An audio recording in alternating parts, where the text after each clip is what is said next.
राज्यातील अनाथ मुला-मुलींसंदर्भात राज्य शासनाने मोठा निर्णय घेतलाय। अनाथ मुला-मुलींना शैक्षणिक शुल्क आणि परीक्षा शुल्कात 100% सवलत देण्याचा निर्णय घेण्यात आलाय।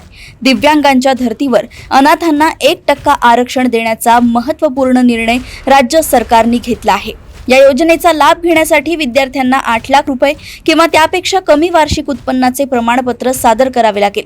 विद्यार्थ्यांना प्रमाणपत्र मिळवण्यास अडचणी आल्यास शिक्षण संस्थांनी आवश्यक कागदपत्रांसह जिल्हा महिला व बाल विकास अधिकाऱ्यांकडे शिफारस करावी, असे आवाहन राज्य शासनाच्या वतीने करण्यात आले। शासकीय, निमशासकीय, शासकीय अनुदान असलेल्या संस्थांमध्ये योजना लागू राहणार असल्याची ही माहिती पुढे आली आहे। दिव्यांगांच्या धर्तीवर अनाथांना 1% आरक्षण देण्याचा महत्त्वपूर्ण निर्णय राज्य सरकारने घेतलाय। तर या योजनेचा लाभ घेण्यासाठी सदर विद्यार्थी हा महाराष्ट्रातील रहिवासी असला पाहिजे, अशी अट ठेवण्यात आली आहे।